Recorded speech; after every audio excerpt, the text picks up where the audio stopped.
नमस्कार, KP news के Karnataka bulletin में आपका स्वागत है। मैं हूं अश्विनी आपके साथ। चलिए शुरू करते हैं आज के खबरों का सिलसिला। उससे पहले एक नजर आज के मुख्य समाचारों पर। भारत के अमृत की सेवा, सुशासन और गरीबों के कल्याण के लिए 11 वर्षों के कार्यक्रम आयोजित। भाजपा नेता सोमशेखर पाटिल गादगी के जन्मदिन के अवसर पर वृद्धाश्रम में रक्तदान, गौ पूजन, पौधा वितरण व वस्त्र वितरण रक्तदान शिविर। 0 अंक मोदी सरकार प्रचार पर चल रही है, सिद्धरामैया ने कहा। क्या आप कर्नाटका के मुख्यमंत्री हैं या सिर्फ विधानसौधा के मुख्यमंत्री हैं, एचडी कुमारस्वामी ने कहा। दक्षिण कन्नड़ में पुलिस सरकार के हाथों की कठपुतली बन गई है, विजेंद्र का आरोप।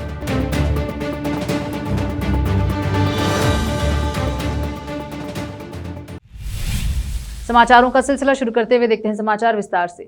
प्रधानमंत्री मोदी के नेतृत्व में केंद्र में भाजपा सरकार के 11 वर्ष पूरे होने के उपलक्ष्य में सरकार की उपलब्धियों को लोगों तक पहुंचाने के उद्देश्य से 9 जून से 21 जून तक देशव्यापी अभियान का आयोजन किया गया है। यह अभियान विकसित भारत के 11 वर्षों की सेवा, सुशासन और गरीबों के कल्याण की विचारधारा पर आधारित होगा, ऐसा पूर्व विधान परिषद सदस्य अमरनाथ पाटिल ने कहा। मंगलवार को पत्रिका भवन में एक संवाददाता सम्मेलन में कार्यक्रमों की सूची बताते हुए उन्होंने कहा कि 9 जून से 9 जुलाई तक बदलते भारत का मेरा अनुभव विषय पर एक डिजिटल प्रतियोगिता आयोजित की जाएगी, जिसमें अधिक से अधिक लोगों को ओथी यूओवी पोर्टल पर लघु वीडियो, ब्लॉग, प्रश्नोत्तरी प्रतियोगिता में भाग लेने के लिए प्रोत्साहित किया जाएगा और सोशल मीडिया प्रभावित लोग भाग लेंगे और इस प्रतियोगिता को बढ़ावा देंगे। कार्यकर्ता अपने क्षेत्र में विकास कार्यों को रिकॉर्ड कर वीडियो के रूप में अपने सोशल मीडिया अकाउंट पर शेयर करेंगे। पार्टी अध्यक्ष और केंद्रीय मंत्री मीडिया से बातचीत में भाग लेंगे। केंद्रीय मंत्री राज्यों की राजधानियों में और केंद्रीय प्रवक्ता प्रमुख शहरों में प्रेस कॉन्फ्रेंस करेंगे। 11 तारीखों को सांसदों या राज्य द्वारा मनोनीत प्रवक्ताओं द्वारा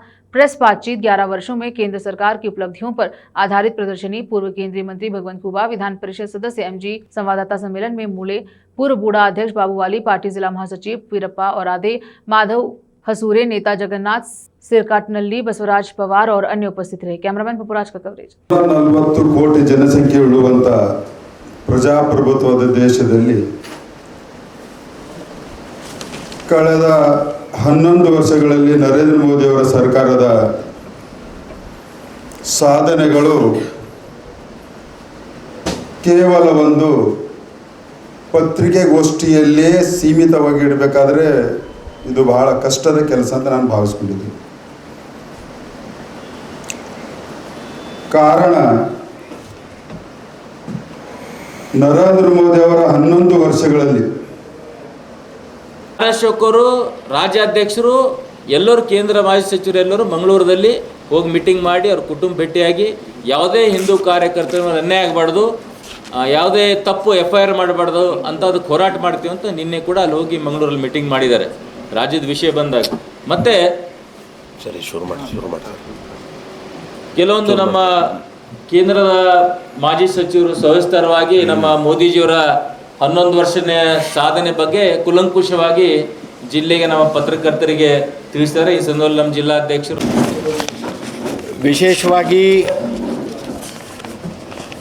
ವಿಶೇಷವಾಗಿ ನಮ್ಮ ಟ್ಯಾಗ್ಲೈನ್ ವಿಕಸಿತ ಭಾರತದ ಅಮೃತ ಕಾಲ, ಸೇವಾ, ಸುಶಾಸನ, ಗರೀಬ್ ಕಲ್ಯಾಣ, ಮೋದಿ ಸರ್ಕಾರದ 11 ವರ್ಷ. ಈ ಒಂದು ನಿಟ್ಟಿನಲ್ಲಿ ಬಹಳ ಅದ್ಭುತವಾದಂಥ ಸಾಧನೆ ಮಾಡಿದಂಥ ಈ ಒಂದು ಸಂದರ್ಭದಲ್ಲಿ ಇಡೀ ರಾಷ್ಟ್ರವ್ಯಾಪಿ ಹಲವಾರು ಕಾರ್ಯಕ್ರಮಗಳನ್ನು ನಾವು ಕೈಗೊಂಡಿವಿ. ನಮ್ಮ ರಾಷ್ಟ್ರೀಯ ಅಧ್ಯಕ್ಷರಾದಂಥ ಶ್ರೀಯುತ JP ನಡ್ಡಾಜಿ ಅವರು, ರಾಜ್ಯಾಧ್ಯಕ್ಷರಾದಂಥ ಶ್ರೀಯುತ BY ವಿಜೇಂದ್ರಜಿ ಅವರ ಒಂದು ಪಕ್ಷದ ಸೂಚನೆಯ ಒಂದು ಯೋಜನೆಗೆ ಅನುಗುಣವಾಗಿ ಆ ಒಂದು ನಿಟ್ಟಿನಲ್ಲಿ ಇವತ್ತು ಅತ್ಯಂತ ಒಂದು ಪ್ರಮುಖವಾದಂಥ ಪತ್ರಿಕಾಗೋಷ್ಠಿಯನ್ನು ಇವತ್ತು ಇಡೀ ರಾಜ್ಯದಲ್ಲಿ ನಾವು ಮಾಡ್ತಾ ಇದ್ದೀವಿ. ಅದೇ ಒಂದು ನಿಟ್ಟಿನಲ್ಲಿ ಇವತ್ತು ಬೀದರ್ದಲ್ಲಿ ಕೂಡ ಇವತ್ತು ನಾವು ಹೆಮ್ಮಿಕೊಂಡಿದ್ದೀವಿ. 65 ವರ್ಷಗಳಲ್ಲಿ ಆಗಲಾರದಂಥ ಸಾಧನೆಗಳನ್ನು ಕೇವಲ 11 ವರ್ಷಗಳಲ್ಲಿ ಮಾಡಿದ್ದಾರೆ, ನಮ್ಮೆಲ್ಲರಿಗೂ ಗೊತ್ತಿದ್ದಿದೆ ಅದು. ಮತ್ತು ಅದರಲ್ಲಿ ವಿಶೇಷವಾಗಿ 65 ವರ್ಷದಲ್ಲಿ ಏನೇನಾಗಿದ್ದು ಅದಕ್ಕಿಂತ 3 ಪಟ್ಟು 4 ಪಟ್ಟು ಎಲ್ಲ ಯೋಜನೆಗಳು ದ್ವಿಗುಣಗೊಂಡಿದೆ. ಏರ್ಪೋರ್ಟ್ ಇರ್ಬೋದು, ನಮ್ಮ ಟ್ಯಾಕ್ಸ್ ಕಲೆಕ್ಷನ್ ಇರ್ಬೋದು, ಈ ರೀತಿ ಎಲ್ಲ ವಿಷಯಗಳು ದ್ವಿಗುಣಗೊಂಡಿವೆ. ಒಂದೆರಡು ವಿಷಯ ನಾನು ಹೇಳಿ ಈಗಾಗಲೇ ಸಾಕಷ್ಟು ಹೇಳಿದ್ದಾರೆ. ನಮ್ಮ ನಾಯಕರು ಮಾತಾಡ್ತಿದ್ದ ಕೋವಿಡ್ ಬಗ್ಗೆ ಪ್ರಸ್ತಾವ ಆಯಿತು. ನಮ್ಮ ಪತ್ರಕರ್ತರಿಗೂ ನಮಗೂ ಎಲ್ಲರಿಗೂ ಕೋವಿಡ್ ಆಗಿತ್ತು ಅಂತೇಳಿ. ಕೋವಿಡ್ ಸಮಯದಲ್ಲಿ ಅದಕ್ಕಿಂತ 100 ವರ್ಷಕ್ಕಿಂತ ಮುಂಚೆ ಸ್ವೈನ್ ಫ್ಲೂ ಬಂದಾಗ ನಮ್ಮ ದೇಶದಲ್ಲಿ ಅಂದಾಜು 5 ಕೋಟಿ ಜನ ಪ್ರಾಣ ಹೋಗಿತ್ತು ಅಂತ ಅನ್ನುವಂಥ ಒಂದು ಮಾಹಿತಿ ಇದೆ. ಅದರ ಪ್ರಕಾರ ಅಲ್ಲಿ 1 ಕೋಟಿ ಜನ ಆ ರೋಗದಿಂದ ಸತ್ತಿದ್ರು. ನಮ್ಮ ಭಾಷೆಯಲ್ಲಿ ಹೇಳಬೇಕಾದ್ರೆ ಬಿಮಾರಿ ಅಂತ ಇದ್ರು ಅವಾಗ ಬೀದರ್ನಲ್ಲಿ. 1 ಕೋಟಿ ಜನ बीमारी। भाजपा नेता सोमशेखर पाटिल गदगी ने 60वें जन्मदिन के अवसर पर आज बीदर शहर में गौशाले में गौ पूजन किया गया तथा जिला अस्पताल में रक्तदान शिविर का आयोजन किया गया। 100 से अधिक प्रशंसकों ने रक्तदान किया। रक्तदान करने वाले उनके प्रशंसकों को शॉल, पौधा व प्रमाण पत्र देकर सम्मानित किया गया। इससे पहले वृद्धाश्रम में उन्हें वस्त्र व उपहार वितरित किए कर सम्मानित किया गया। इसी प्रकार उनके प्रशंसकों ने विकलांग बच्चों व विशेष आवश्यकता वाले बच्चों को उपहार देकर व मिठाई बांटकर सोमशेखर पाटिल का 60वां जन्मदिन मनाया। कैमरामैन पपुराज का कवरेज। ಇವತ್ತಿನ ದಿವಸ 10 ಜೂನು ಇವತ್ತು ನಂದು ಹುಟ್ಟುಹಬ್ಬ ನಿಮಿತ್ತ ನನ್ನ ತಮ್ಮಂದಿರು ಆದ ನನ್ನ ಎಲ್ಲ ಮಿತ್ರ ಬಾಂಧವರು ಇವತ್ತೊಂದು ಬ್ಲಡ್ ಕ್ಯಾಂಪ್ ಇಟ್ಕೊಂಡಿದ್ದಾರೆ ಇಲ್ಲಿ ಗೌರ್ಮೆಂಟ್ ಹಾಸ್ಪಿಟಲ್ನಲ್ಲಿ. ಸುಮಾರು ಇದು 10ವರೆಯಿಂದ ಚಾಲು ಆಗಿದೆ. ಇನ್ನೂ ಹುಡುಗರು ಬರ್ತಾನೆ ಇದ್ದಾರೆ, ಬ್ಲಡ್ ಡೊನೇಟ್ ಮಾಡ್ತಾನೆ ಇದ್ದಾರೆ. ಎಲ್ಲಕ್ಕಿಂತ ದೊಡ್ಡ ದಾನ ಅಂದ್ರೆ ರಕ್ತದಾನ ಅಂತ. ರಕ್ತದಾನ ಇದು ಎಲ್ಲೆಲ್ಲಿ ಯಾರಿಗೆ ಹೋಗಿ ಮುಟ್ತದೆ ಅನ್ನೋದು ಗೊತ್ತಿಲ್ಲ, ನಿಸ್ವಾರ್ಥದಿಂದ ಎಲ್ಲರೂ ಡೊನೇಟ್ ಮಾಡ್ಲತ್ತಾರ. ದೇವರು ಈಗ ನನ್ನ ಜೊತೆಗೆ ಎಲ್ಲರೂ ನನ್ನ ಬಳಗ ಅದಾರ, ನನ್ನ ಅಭಿಮಾನಿ ಬಳಗ ಅನ್ನೋದಕ್ಕಿಂತ ನನ್ನ ತಮ್ಮದೇರೇ ಅದಾರ ಎಲ್ಲರೂ. ಅವ್ರಿಗೆ ಅನಂತ ಧನ್ಯವಾದ ಹೇಳ್ತೀನಿ. ಮತ್ತು ಇದಕ್ಕೆ ಎಲ್ಲರೂ ಯಾರು ಕಾರಣಭೂತರಾರ ಅವ್ರಿಗೂ ಧನ್ಯವಾದ ಹೇಳ್ತೀನಿ. ಮತ್ತು ಮುಂದೆ ಬರೋಂಥ ದಿನದಲ್ಲಿ ನಾವು ಜನ್ಮದಿನ ಅಲ್ಲಿ ಇಲ್ಲಿ ಮಾಡೋದಕ್ಕಿಂತ ಬ್ಲಡ್ ಡೊನೇಟ್ ಮಾಡೋದು ಉತ್ತಮ ಅಂತ ಅನ್ನಿಸ್ತದೆ. ಇದರಿಂದ ಎಲ್ಲರಿಗೂ ಒಂದು ಎಲ್ಲಕ್ಕಿಂತ ಶಾರ್ಟೇಜ್ ಅಂದ್ರೆ ರಕ್ತನೇ ಬೀಳ್ತದೆ. ಭಾಳ ಮಂದಿ ದೊಡ್ಡ ಮಾತಾಡ್ತಾರೆ, ಅದ್ರ ರಕ್ತ ಕೊಡುವಂತಂದ್ರೆ ಮತ್ತೆ ಅಲ್ಲಿ ಗೇಟಿನಿಂದ ಹೊರಗೆ ಹೋಗ್ತಾರೆ. ಆದರೆ ಇವತ್ತು ಬಂದು ಇವರೆಲ್ಲ ಏನು ರಕ್ತದಾನ ಮಾಡಿರಿಗೆ ಅವರಿಗೆ ಎಷ್ಟು ಶತಕೋಟಿ ನಮಸ್ಕಾರ ಅಂತ ಹೇಳ್ತೀನಿ. ಅದಕ್ಕೆ ಹೆಚ್ಚಿನ ನನ್ನ ಬಳಿ ಏನು ಶಬ್ದ ಇಲ್ಲ. ಅದಕ್ಕೆ ಎಲ್ಲರಿಗೂ ಒಂದು ದೊಡ್ಡ ಧನ್ಯವಾದ ಹೇಳಿ ನಾನು 2 ಮಾತಿಗೆ ಮುಗಿಸ್ತೀನಿ. ಧನ್ಯವಾದ। पाटिल गादगी जी का जन्मदिन है, उसके उपलक्ष्य में हम लोग ब्लड कैंप किए हैं सुबह 10 बजे। और आज का उनका टीपी का प्रोग्राम ऐसा है, सुबह 9 बजे हम लोग गौशाला गए, बाद में 10:30 बजे ब्लड कैंप का अरेंजमेंट किए। अभी हम ब्लड कैंप में है, बाद में हम लोग ओल्ड एज होम जा रहे हैं। उसके बाद अपना अंगविकलर वो वहाँ पर जा रहे हैं। उसके बाद शाम में 7 बजे उनका बर्थडे मनाया जा रहा है गांधीगंज बसवेश्वर मंदिर में। सभी बीदर के लोगों को मेरा रिक्वेस्ट है, सब लोग आके बर्थडे को आइए सब लोग। आज कम से कम 40-45 लोग अब तक ब्लड डोनेट किए। अभी आने वाले आ रहे, देने वाले दे रहे। हमारा इरादा है 70 से 75 डोनर्स ब्लड डोनेट करने वाले हैं।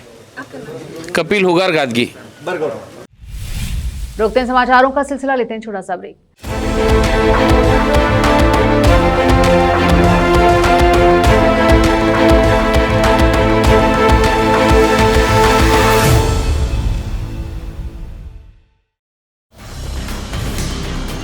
हिंदुस्तान के हर कोने में हम हैं मौजूद। 24 घंटे हालात पर गहरी नजर, खबरों से जुड़े चुपते सवालात, और आपको दिखाता है धार्मिक, सामाजिक, राजनीतिक, लोकल और इंटरनेशनल न्यूज की सबसे बेहतर कवरेज,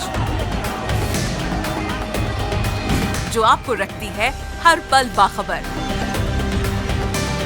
देश और दुनिया भर की खबर के लिए देखते रहें केपी न्यूज 24/7।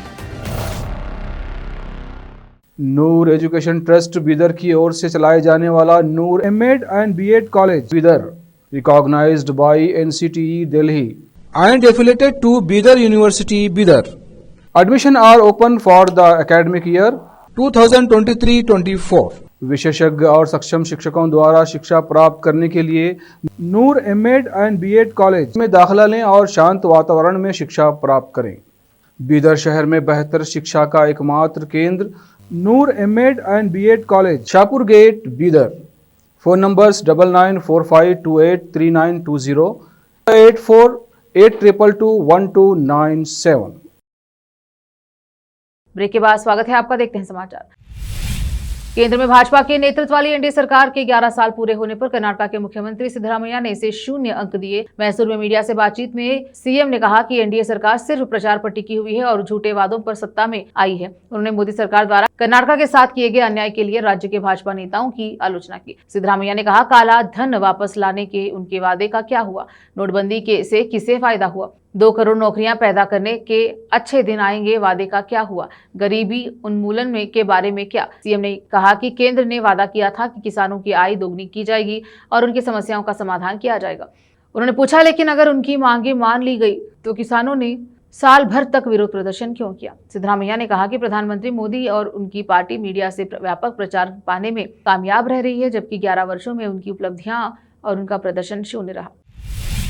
केंद्रीय इस्पात एवं भारी उद्योग मंत्री एच डी कुमारस्वामी ने चिन्नस्वामी स्टेडियम के पास हुई भगदड़ के लिए पुलिस को दोषी ठहराने और दावा करने के लिए मुख्यमंत्री सिद्धरामैया की आलोचना की। विधानसौधा में कोई अप्रिय घटना नहीं हुई। केंद्रीय मंत्री ने सोशल मीडिया पर कहा, सरकार ने विधानसौधा की सीढ़ियों पर अपनी शानदार जीत का जश्न मनाया, वहां कोई नहीं मरा। चिन्नस्वामी स्टेडियम के पास ही भगदड़ मच गई और लोगों की जान चली गई, ऐसा मुख्यमंत्री सिद्धरामैया ने दावा किया। श्री सिद्धरामैया, अरे क्या आप कर्नाटक के मुख्यमंत्री हैं या सिर्फ विधानसौधा की सीढ़ियों के मुख्यमंत्री हैं? क्या आप स्पष्ट करना चाहेंगे? कुमारस्वामी ने सीएम से सवाल किया। पूरी तरह से पुलिस पर दोष मढ़कर अपने हाथ साफ करना कितना उचित है? विपक्ष को निशाना बनाकर ध्यान भटकाने की यह बेताब चाल है।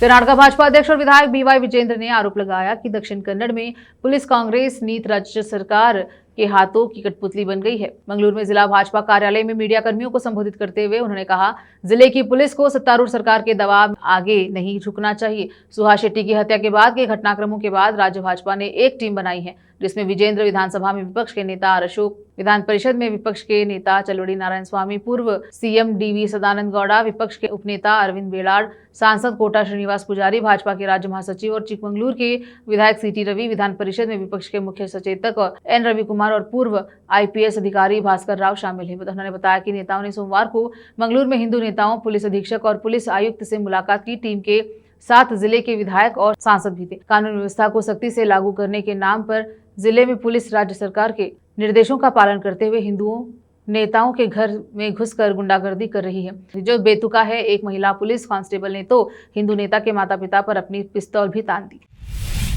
रोकते हैं समाचारों का सिलसिला, लेते हैं छोटा सा ब्रेक। हिंदुस्तान के हर कोने में हम हैं मौजूद।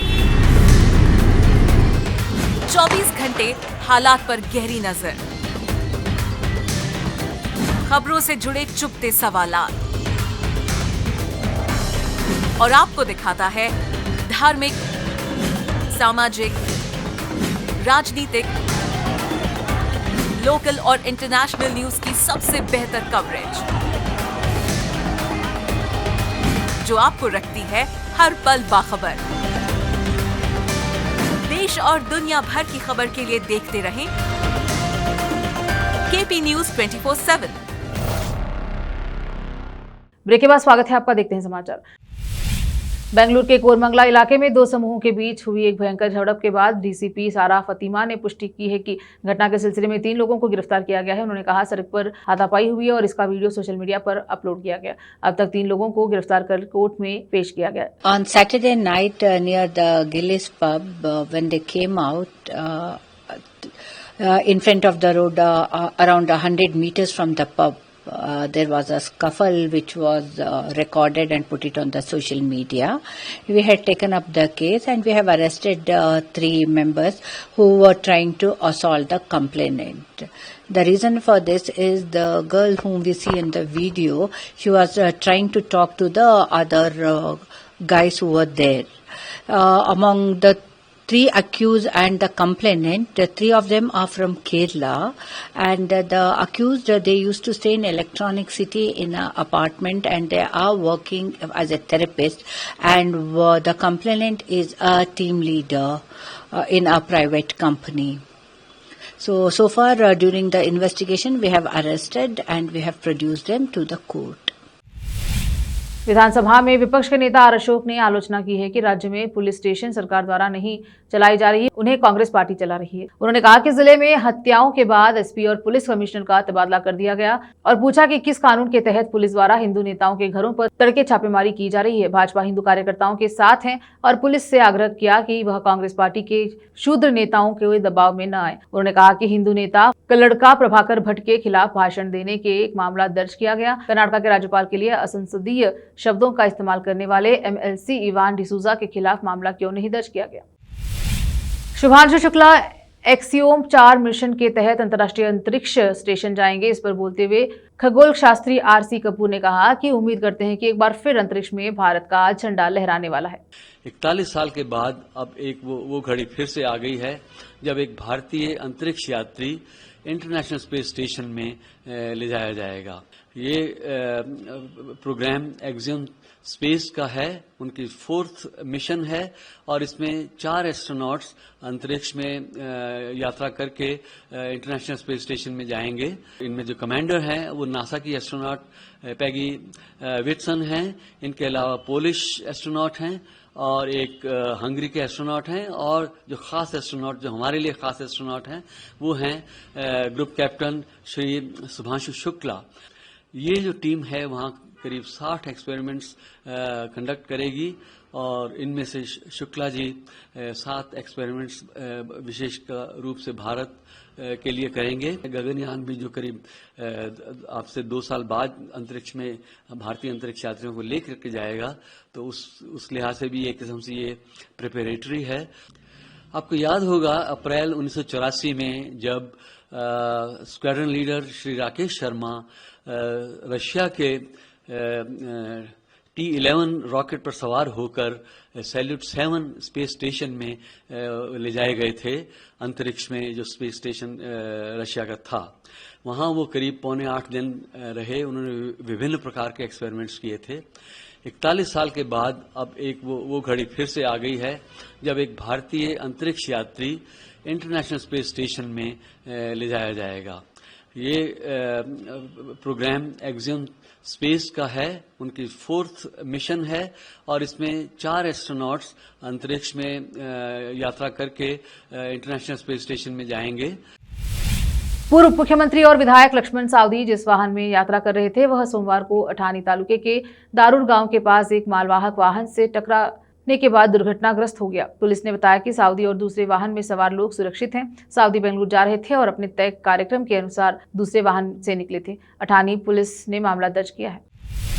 फिर से एक नजर आज के मुख्य समाचारों पर। भारत के अमृत की सेवा, सुशासन और गरीबों के कल्याण के लिए 11 वर्षों के कार्यक्रम आयोजित। भाजपा नेता सोमशेखर पाटिल गादगी के जन्मदिन के अवसर पर वृद्धाश्रम में रक्तदान, गौ पूजन, पौधा वितरण व वस्त्र वितरण रक्तदान शिविर।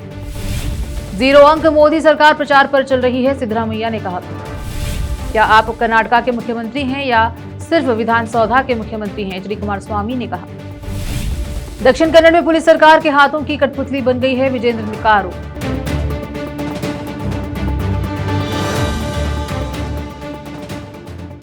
केपी न्यूज के कर्नाटका बुलेटिन में अब तक इतना ही। देखते रहे केपी न्यूज 24/7। अधिक जानकारी के लिए चैनल को लाइक एंड सब्सक्राइब जरूर करें। धन्यवाद। देश प्रदेश और स्थानीय समाचारों के लिए केपी न्यूज 24/7 को लाइक, शेयर एंड सब्सक्राइब जरूर करें।